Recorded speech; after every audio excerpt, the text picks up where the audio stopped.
the Meta Quest 2, the Valve Index, and the DPVR. What the DPVR? How the did that get in here? VR has practically boiled down to a few headsets. The oh-so-popular Quest 2, the unruly king of the Valve Index, and of course the literal millions of other headsets, HTC, Big Screen Beyond, McDonald's Big Mac VR, Taco Bell Baja Breachers Event, Wells Fargo Debt Simulator. But what about this thing called the DPVR E4, the mid-range $550 headset that I honestly can't tell what it's competing against? It's not a Quest 2 competitor because it needs a PC to run anyways. It's not an Index competitor because it's an inside-out tracked headset that looks like it belongs in an episode of Suits. And most importantly, should you actually pick up this headset for $550? Where does this fall into a new generation of VR headsets? And is this the Quest 3 killer? First things first, DPVR did send me this headset to review. They're not paying me to say anything positive or misleading about this headset. We live laughing and loving in the Viewie Gamer Club right now. When you first get the DPVR, it comes in a pretty nice box all around. I know most companies have nice packaging anyways, but you gotta appreciate the small details, you know? Inside the box, you get the headset itself, 2 controllers, and all the cables you'll need. And also a pair of earbuds, which we'll get into that in a little bit. Overall, this thing is very light. But not that cheap sort of light where it feels like it's not well made. It feels sturdy and also doesn't weigh a million pounds like this fat fuck over here, Valve. What are you gonna do about it? Release a better headset? We all know you're not releasing 3 devices. That's too much for you. It does use design elements from the PSVR a little bit. The earbud audio solution and Halo headband come to mind, but also notes from the Quest 2 with its controllers and still including the top strap. The controllers feel nice overall, but if you told me these were third-party Quest controllers, I would believe you. The cable setup is very easy to manage if you're used to PCVR headsets. DisplayPort into your graphics card while ignoring the absolute mind of cable management behind your desk. USB cable, then power to connect into the headset itself. It's not a bad process, but more involved than something like the Quest 2. We'll talk about software in a little bit, but let's move on. The controllers use 2 AA batteries, but none are included in the box. Your first pair would have been a nice touch, but it's not a super huge deal. Just gotta pop in those Best Buy essentials and move on. The biggest props about this headset is the screen. While it doesn't have physical IPD adjustment, for me it was fine, but for you it might be a little bit different. There's a software solution to help mitigate eye strain, but most importantly, the screen quality. I kid you not, this screen is amazing to look at. They claim 4K at 144 Hz, but the color and saturation are really well done with this headset. Everything is crystal clear and feels smooth as hell when doing any fast-paced movement. But enough hardware. We want to play some games on this This is a test of the DPVR E4 microphone. How does the DPVR actually handle games that are most likely not developed with that headset in mind? I'm going to be focusing on mostly PCVR titles, so if you can run it on Quest or already have it on Quest, this is what you'll be looking at anyways. First game, Beat Saber. What the f? Beat Saber? I can load this thing up on Quest 2 right now. Watch this. While yes, you can play Beat Saber on the Quest 2 already, the majority of Beat Saber players are running mods that are far easier to install when on PC, so playing Beat Saber on this thing, again, is a little weird. The whole vibration thing from earlier totally takes you out of the experience, and turning off vibration feels weird because you're not getting any sort of feedback from the game. Also, audio, and we'll talk about that too, it's fucking dog ass. 5 out of 10, wish it was better. Second game. Yes, Bone Lab is on Quest. Boneworks is better. Bone Lab doesn't work on this though. Easy.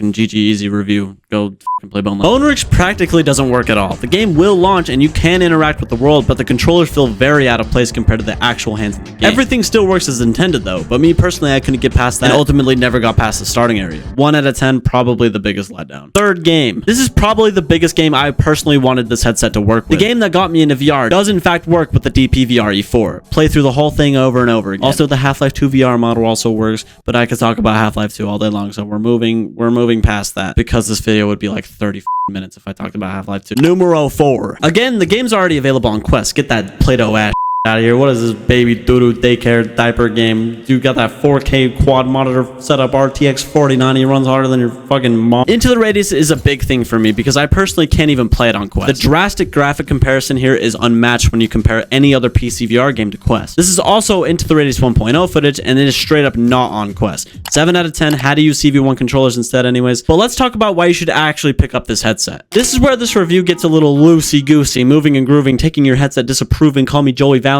and beret punk tactics in this. First thing you'll notice about this headset is the top strap. On most headsets, you're looking at a top strap that's made out of some sort of restricted material like leather or pleather or whatever you want to call it, whereas the DPVR is using an elastic band, which is not my first choice to hold weights on my end. The Halo head strap is totally up to personal preference. I didn't mind it much, but the Quest 2 is much more comfortable in my opinion, and that's including the default strap. The biggest cons in my opinion is the audio. This headset has the absolute weakest set of speakers I've ever heard. A lot of people make the comparison of Quest 2 audio to Index quality since it's so so much better on index, but the DPVR almost requires you to wear some sort of headphones while using it. And just like Frontways Larry did in his review, any pair of headphones will be better than this. And of course, we're using the Soundcore gang. Rise up, my fellow sound Corys.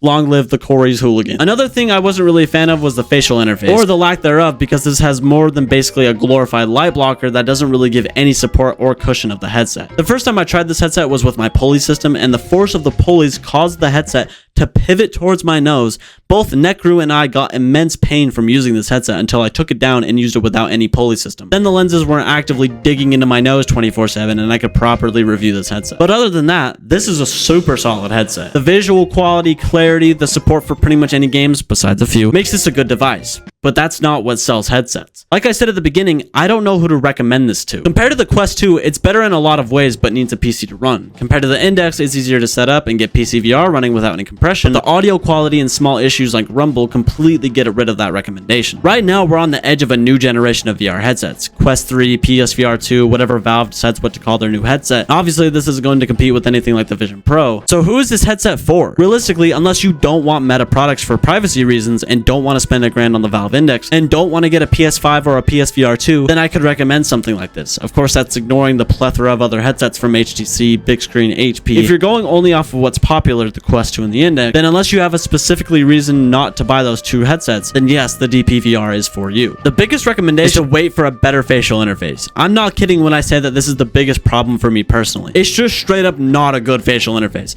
Unless they somehow partnered with VR Cover, use code Viewie at checkout, and got third-party support for this device, it's a deal breaker for me. So are you going to buy a DPVR 4? Jesus Christ. What's holding you back from buying this device? Again, thank you DPVR for sending me a review, but I do think this is a well-made product, just needs better support in a few areas. Thank you to our mega rich patrons, Tor Willem, Wes, Gain, Denasi, and Only Mint. Real talk chat, I'm hyped for the future of VR. Things are really starting to pick up in my opinion. We are on the come up. Real if they don't like you at your inverse video, then they can't have you at your into the radius phase. Anyways, tell your uncle he has a cool pool. I'm going to run back to my house so I can grab WWE SmackDown vs. Raw 2011 so we can spend all night playing it. I call Rey Mysterio. Sorry, babe. That's my character.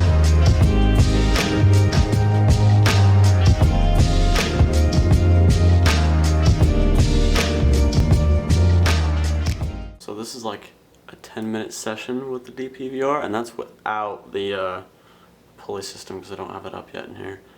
But yeah, you can see my nose is going through it right now for sure. Ooh, look at that forearm though. That forearm muscle in that shot. God damn. Hello?